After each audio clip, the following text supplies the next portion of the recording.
Monggo silakan kalau ada yang mau ditanyakan, kalau bisa saya jawab, kalau tidak bisa nanti Pak Eko yang menjawab.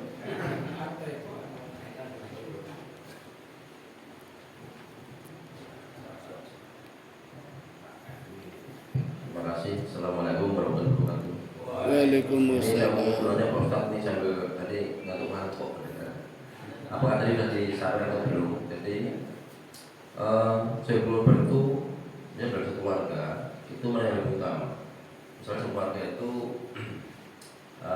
tahun ini atas nama bapaknya, tahun depan istrinya, tahun berikutnya anak yang pertama, tahun berikutnya anak yang kedua. Jadi mana yang lebih utama? Dalam keluarga itu untuk berkorban, misalnya saya sapi kan bertujuh. Jadi mana yang lebih utama? Apakah atas nama bapaknya saja selamanya? Apakah bisa bergantian dengan tadi Pak? Kita yang tahun ini bapaknya, besok atas nama ibunya, tentunya atas nama anak yang pertama, yang kedua. Terima kasih Ustaz. Ada banyak pendapat Pak. Monggo pilih yang mana. Yang pertama atas nama bapaknya terus. Ketika saya tanya alasannya apa, karena bapak adalah kepala keluarga, anggota keluarga, anak-anak termasuk istri sudah diwakili oleh bapaknya. Satu, monggo. Pendapat yang kedua itu bergantian. Misal ketika saya baru saja menjadi menantu, saya ingin jadi sohibul, saya beri nama atas nama mertua saya dulu yang laki-laki, tahun depan mertua yang perempuan, tahun depan istri saya dulu, tahun depan baru saya, tahun depannya anak saya yang paling besar, kalau perempuan yang sudah men dulu, kalau belum men naik ke atas dulu, kalau sudah men baru. Itu pendapat yang kedua. Pendapat yang ketiga diutamakan atas namanya sendiri, yang mengeluarkan rezekinya sendiri, yang mendapatkan nafkah dari usahanya sendiri, karena ada kewajiban menginfakkan sebagian rezekinya diantaranya untuk sohibul, maka menggunakan namanya sendiri. Pendapat yang keempat, bagaimana untuk yang sudah meninggal? Ini nanti bercabang lagi pendapatnya.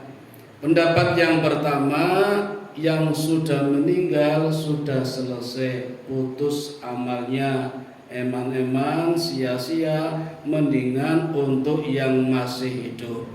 Nah nanti pahalanya gimana? Tidak usah khawatir, pahalanya diperoleh dari amalan lain.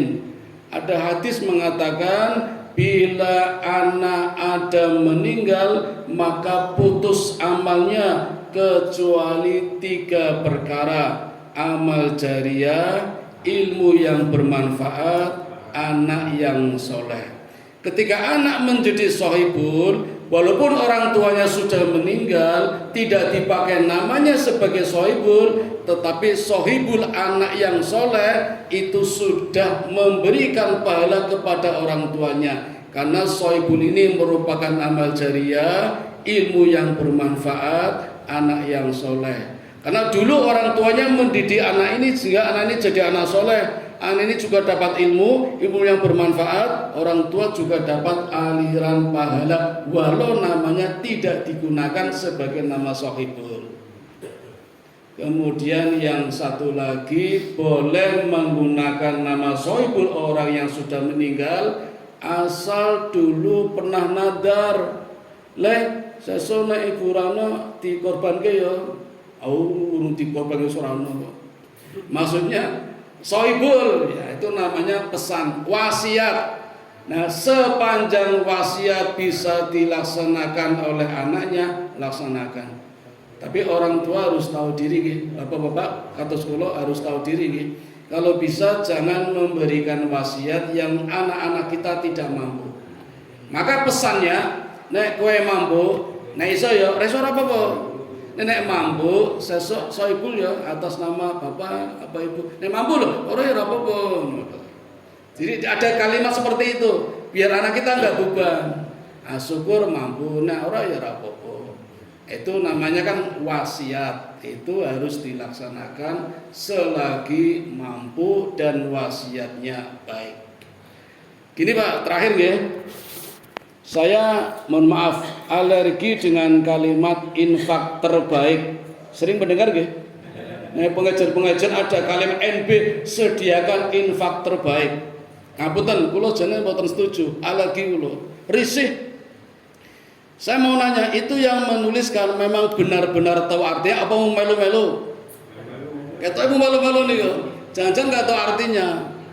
Infak terbaik apa sih? Aku ngerti karepe panitia maksudnya sing gede to infake to. Bukan itu. Kalau pandangan umum infak terbaik adalah infak yang ikhlas, ngaten nggih? Nah, sekarang tak tambahi. Ayatnya ada di dalam Quran. Kalimatnya lan tanalul birra hatta tunfiqu mimma tuhibbun. Bukan dinamakan kebaikan kalau belum menginfakkan apa yang dicintainya. Itu infak yang terbaik. Infaknya Nabi Ibrahim menginfakkan anaknya untuk disembelih, itu kan yang terbaik. Tapi kan kita nggak mungkin menginfakkan anak kita apa yang kita cintai, harta, benda, apa yang kita cintai kita infakkan, itu namanya infak terbaik. Tapi Bapak Ibu sebentar, saya tambahin nggih, ini mungkin yang paling berat nih nggih. Infak terbaik yang paling berat. Kira-kira apa yang paling kita cintai? Bukan. Kadang istri dikorbankan loh Pak. Egois perasaan kita. Masih banyak orang melakukan ibadah haji karena egois. Sohibul kurban karena egois. Pak, Nabi seumur-umur haji hanya 1 kali. Yang pertama sekaligus, yang terakhir nggak pernah 2 kali. Sampai istrinya pun Nabi mengatakan, kali ini saja hajimu, besok lazimkan di rumah. Artinya nggak perlu haji lagi, bahkan nggak perlu sampai 2 kali. Nah, kalau mau 2 kali, gantikan nama jenengan, lepas nama jenengan, buang rasa egois, ganti nama dengan orang lain. Siapa? Monggo terserah. Kalau mau diurutkan, bapak, ibu, simbah, kakak, adik, paman, saudara, tetangga. Kalau mau diurutkan. Jadi kalau sudah pernah naik haji, pengen lagi, gantikan nama kita. 40 juta hilang, nggak ada masalah. Surga sudah di depan mata. Kalau siap melepaskan ego kita, diganti dengan nama orang lain. Itu infak terbaik, Pak. Yang sudah pernah sohibul, ikhlaskan namanya, ganti dengan nama orang lain yang belum pernah menjadi sohibul. Panitia dicatat kira-kira siapa yang belum pernah sohibul, yang sudah pernah di lobi, nah iso diganti jeneng ya ikhlas mboten. Itu tidak akan mengurangi pahala, malah pahalanya 2.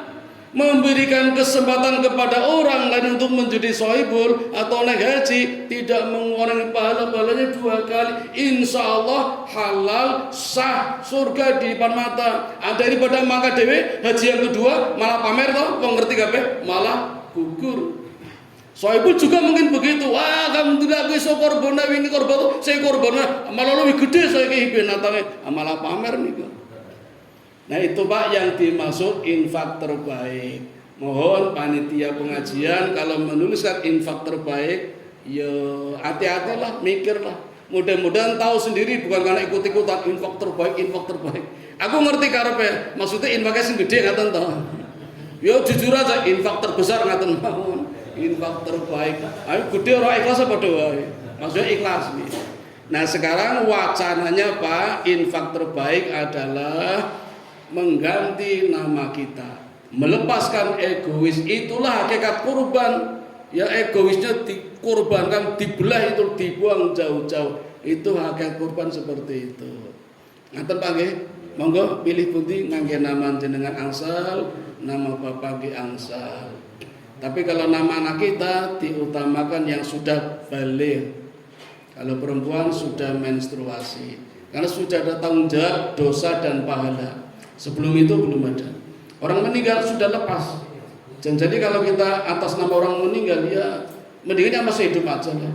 Kecuali dulu pernah nadar, pernah pesan, pernah wasiat. Ngatan Bapak pendapat saya. Ustadz Eko mau nambahin? Boleh enggak? Nggih. Jadi orang berangkat haji kan mulai rukun Islam yang kelima. Nggih. Jadi umum lah yang mungkin sudah menjadi lazim mungkin di Indonesia. Orang yang mampu lah yang bisa berangkat haji dalam arti luas mampu. Penjelasan rukun Islam yang kelima haji itu setelah itu maaf nih ada yang berpendapat enggak, setelah naik haji itu tidak masukkan panggilan haji, tapi pada umumnya itu dijadikan gelar. Ini menurut Ustaz gimana? Ada yang tidak mau betul dia sudah haji, jangan diungkapkan itu sebagai rukun Islam. Yang kelima, istilahnya pada umumnya ini gelar haji itu dipakai untuk namanya. Terima kasih Ustaz. Iya Pak, itu hanya tradisi Pak, tradisi dan kebiasaan, bukan syariat. Jadi tidak ada kewajiban memanggil orang setelah haji dengan panggilan haji. Bagi orang yang memanggil tidak ada kewajiban, bagi orang yang berhaji juga tidak ada hak. Jadi nggak dipanggil nggak apa-apa, malah yang ada tanggung jawab Pak, tanggung jawab. Kita kan sering mendoakan ya, mudah-mudahan menjadi haji mabrur. Mabrur itu artinya Pak, dari kata biru, al-biru manit taqwa, kebaikan bagian dari takwa. Tapi biru ini berbeda dengan hasanah. Hasanah kan kebaikan, hasanah baik, khair juga baik, biru juga baik. Tapi biru ini kebaikan tertinggi. Biru itu Pak, kebaikan yang baru, yang belum pernah dilakukan. Maka haji mabrur artinya haji yang setelah berhaji pulang ke tanah air mampu menghadirkan amalan-amalan kebaikan yang baru, yang belum pernah dilakukan. Itu namanya biru. Jadi kalau pulang haji amalannya sama, itu belum mabrur, baik jumlah maupun kualitasnya. Sebelum haji infaknya 1 juta, pulang haji masih 1 juta, itu baik tapi belum mabrur. Harus lebih, itu baru mabrur. Dan amalan yang baru yang belum pernah, tanpa melupakan amalan-amalan yang lama. Jadi yang lama tetap dilakukan, ada amalan baru yang belum pernah dilakukan, itu namanya mabrur. Jadi kalau belum mabrur, itu yang berat Pak. Dan ini jarang orang tahu, sehingga kadang latah, udah mabrur nggih, mabrur nggih. Ya mabrur 1 minggu, ada yang mabrur 3 hari, baru gue neng jobo dasteran meneh. Dasterannya kemarin pakai putih-putih ihram, nggak usah di rumah ya pakaian lengkap, nyapu dasteran itu kayaknya. Ceritanya sih heboh, diundang syukuran pulang haji do syukuran tong diundangi kabeh cerita. Saya di sana seperti terbang dibawa oleh malaikat mencium Hajar Aswad. Alhamdulillah mabrur. Baru gue 3 dino mau dasteran do. Naudzubillah min dzalik. Jadi tunjukkan amalan yang baik dan yang baru nggih, itu mabrur Pak nggih. Nah, maka mabrurnya seseorang bukan pada gelarnya, bukan pada panggilannya, tapi pada amalnya setelah haji. Memang beratnya di sini Pak. Maka kadang saya berpikir, nek mangkate sekarang lama ditunda-tunda sampai berpuluh tahun, mungkin ada baiknya apa buat kita belajar lebih mantap, tidak berangkat sembarangan haji itu loh. Jadi emang baiknya di situ. Tapi nek syukur ya cepat mangkate dan kita sudah siap. Maka yang paling penting sebenarnya tidak cuma harta, uang ya, tapi juga persiapan mental dan ilmunya. Maka Nabi, Bapak-bapak, Nabi kan berseru kepada umatnya ketika haji wada. Nabi mengajarkan manasik haji yang benar-benar bersih, sempurna, tanpa syirik, tanpa riya, tanpa sum'ah. Itu Nabi berkali-kali mengatakan begitu. Hati-hati dengan haji. Saya mohon maaf nih Pak, nggih. Indonesia itu hajinya gimana ya? Saya pernah mendengar khutbahnya Syahrul Hadi Putro di Masjid Arafah. Khutbahnya begini Pak, ini sangat menggemparkan ini. Meledak-meledak Pak. Hajinya orang Indonesia tidak ada yang sah. Keren toh? Khutbah Jumat Pak, hajinya orang Indonesia tidak ada yang sah. Nah, pulang khutbah ditanya kenapa? Indonesia kan masih dijajah. 17 Agustus merdeka itu secara konstituante de facto masih dijajah. Sekarang pun dijajah Tiongkok, dijajah Cina, dijajah Amerika. Padahal syarat haji adalah merdeka. Selama masih dijajah, hajinya tidak sah. Niku pendapatnya Pak. Kulo nggih rada guyu, tapi ya ono bener. Yang kedua harus mampu. Mampu itu baik untuk berangkatnya maupun yang ditinggalkan. Ada pendapat jan-jane nek ditalangi jane ora mampu, Pak. Ini memaksakan sendiri berangkat akhirnya ditalangi. Seso berhaji esi ngangsur esi nyaur. Nah, punten Pak, saya dapat info dari ustadz saya, Ustadz Sidik Al-Jawi. Itu tahu persis bagaimana pengelolaan haji yang tidak benar cara mengelolanya. Jadi uang dari jamaah yang disimpan dulu bertahun-tahun, bunganya dipakai dulu untuk gelang haji, untuk seragam, untuk catering yang sebenarnya kadang pemborosan Pak. Banyak makanan dihambur-hamburkan. Jadi mobilitas haji kan sibuk sekali gitu. Sehingga kadang harusnya makan di tempat pun bisa, tapi kalau kembali ke hotel sangat tidak efisien, banyak makanan dibuang. Tapi dipaksakan ada catering, itu yang kadang mubadir ya. Belum nanti ada, ya itulah Pak ya. Maka Nabi mengatakan labbaik Allahumma labbaik, la riya la sum'ah. Haji yang bersih, murni, sempurna, tanpa syirik, tanpa riba. Jadi di Haji Wada Nabi khutbah 4 kali Pak. Di tanggal 8, 10, 12, 13. Itu di khutbah 4 khutbah. Khutbahnya beda-beda. Ada satu khutbah yang Nabi mengatakan membatalkan praktek riba. Ini ada pelajaran buat kita. Jangan-jangan haji kita, hajinya orang Indonesia masih diliputi riba. Nah, ini yang pelajaran buat kita. Ngapunten nggih Bapak-bapak, berkenaan dengan panggilan tadi Pak nggih, kita tidak punya kewajiban memanggil seseorang Pak dengan nama haji. Misalnya Haji Sigit, misalnya enggak manggil haji, enggak tersinggung enggak apa-apa nggih. Kan kadang orang tersinggung Pak nggih, kok dipanggil enggak nengok, setelah haji baru nengok. Naudzubillah min dzalik. Bukan di situ letaknya Pak, tapi pada amalannya. Ngaten Pak nggih. Sampun. Sampun ya, sudah 9:30. Jadi kita coba kita lanjut di pertemuan berikutnya. Coba. Matur nuwun kepada Ustaz Fardil Majis yang sudah memberikan tausiah kepada kita semuanya. Dan acara berikutnya sudah tanya jawab. Acara adalah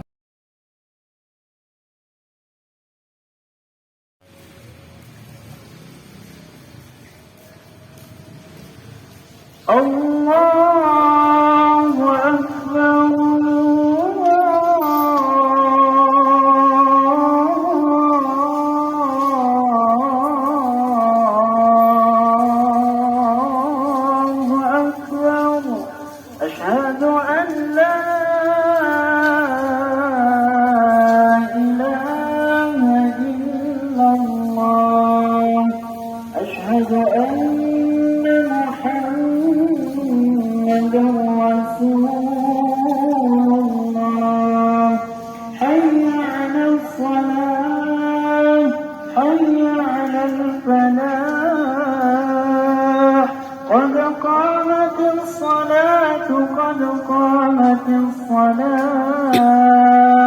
Allahu Akbar, Allahu Akbar, la